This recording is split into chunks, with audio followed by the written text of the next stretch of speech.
Assalamualaikum warahmatullahi wabarakatuh. Salam sejahtera untuk anak-anakku, siswa-siswi kelas 7 SMP Negeri 4 Semarang. Pada kesempatan kali ini, saya akan menyampaikan materi MPLS yaitu COVID-19. Mungkin kalian sudah sering mendengar materi COVID-19 ini, bahkan mungkin ada di antara orang-orang terdekat kita yang sudah terpapar COVID-19. Untuk itu, mari kita pelajari kembali apa sebenarnya COVID-19. COVID-19 adalah penyakit yang disebabkan oleh infeksi virus corona yang menyerang sistem pernafasan. Virus ini bisa menyerang siapa saja seperti lansia atau golongan usia lanjut, orang-orang dewasa, remaja, anak-anak, dan balita. Infeksi virus corona atau yang sering disebut COVID-19 pertama kali ditemukan di kota Wuhan, Cina pada akhir Desember 2019. Virus ini menular dengan sangat cepat dan telah menyebar ke hampir semua negara, termasuk di Indonesia hanya dalam waktu beberapa bulan. Bahkan sekarang ini telah tersebar pula varian baru yang terkenal dengan varian Delta, dengan penyebarannya yang lebih cepat lagi. Bagaimana penyebab COVID-19 ini? Infeksi virus corona atau COVID-19 disebabkan oleh coronavirus, yaitu sekelompok virus yang menginfeksi sistem pernafasan. Pada sebagian kasus, coronavirus hanya menyebabkan infeksi pernafasan ringan sampai sedang, seperti flu biasa.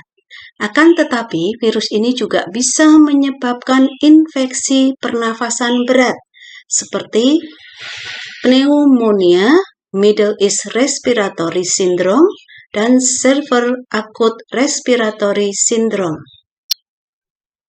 Bagaimana cara penularan COVID-19? Kita akan lihat. Yang pertama adalah tidak sengaja menghirup percikan ludah atau droplet yang keluar saat penderita COVID-19 batuk atau bersin-bersin.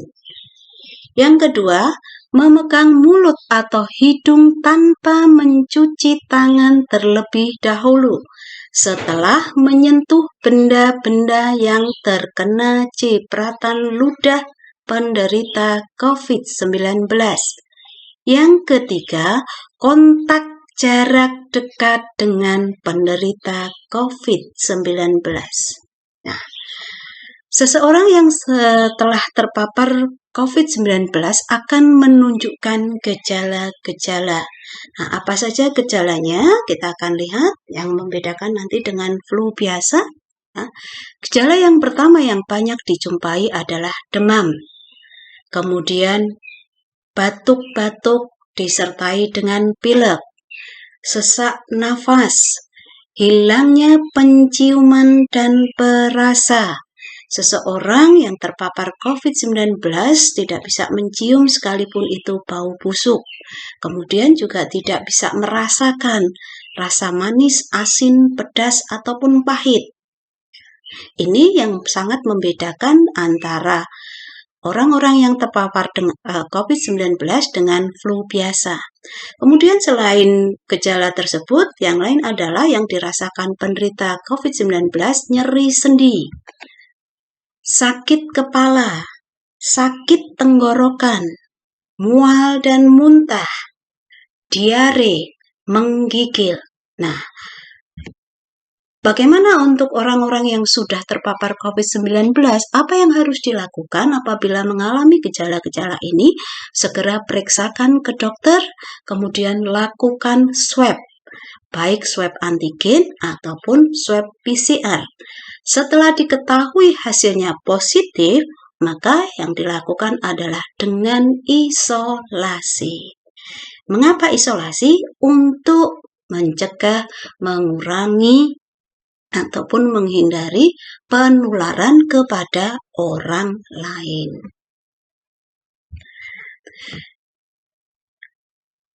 Ya, tadi adalah gejala-gejala yang ditimbulkan apabila seseorang terkena virus COVID-19 ini atau terpapar oleh COVID-19.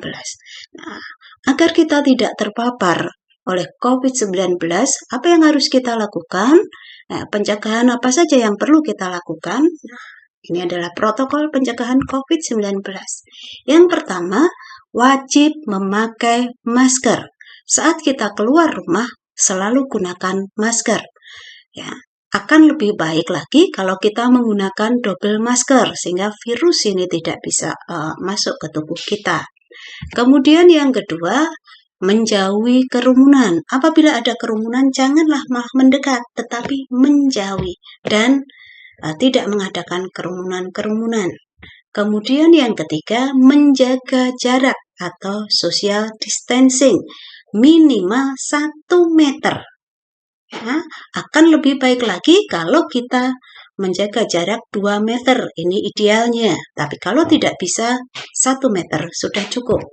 Yang keempat, sering-seringlah mencuci tangan dengan sabun.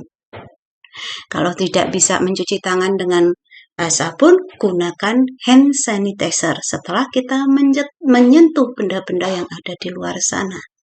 Atau setelah kita bepergian dari luar, masuk ke dalam rumah, segeralah cuci tangan. Yang kelima, mengurangi mobilitas sosial. Apabila tidak diperlukan atau hal yang sangat penting, kita tidak perlu keluar rumah. Lebih baik di rumah saja atau stay at home, karena sekarang ini virus semakin menyebar kemana-mana. Ya. Nah, anak-anak, ini adalah upaya-upaya yang bisa kita lakukan untuk mengurangi, menghindari, memperluas penyebaran COVID-19 yang istilahnya dengan 5M. Apa saja tadi? Memakai masker, menjaga jarak, menghindari kerumunan, mencuci tangan, mengurangi mobilitas. Ya. Nah, anak-anak, apabila kalian menyayangi diri kalian, menyayangi keluarga kalian dan orang-orang yang kalian sayangi, lakukanlah protokol kesehatan ini atau protokol 5M. Ya. Tidak perlu keluar rumah kalau memang tidak mendesak. Ya. Segala kegiatan lakukan di rumah bersama dengan keluarga. Ya. Semoga kita semua selalu dalam keadaan yang sehat walafiat. Nah, anak-anak, materi kita sampai di sini. Untuk selanjutnya, ada tugas buat kalian, yaitu apa yang dimaksud dengan 5M dalam protokol pencegahan COVID-19. Tulis tugas ini di buku, kemudian kirim ke wali kelas kalian. Ya. Demikian anak-anak materi tentang COVID-19. Mari kita bersama-sama menjaga keluarga kita, menjaga orang-orang yang kita sayangi dengan ikut melakukan pencegahan penularan COVID-19 dengan menjalankan 5M dan stay at home. Itu akan lebih baik. Semoga COVID-19 segera hilang dari negeri kita bisa melakukan aktivitas seperti semula. Salam sehat selalu. Sampai di sini. Assalamualaikum warahmatullahi wabarakatuh.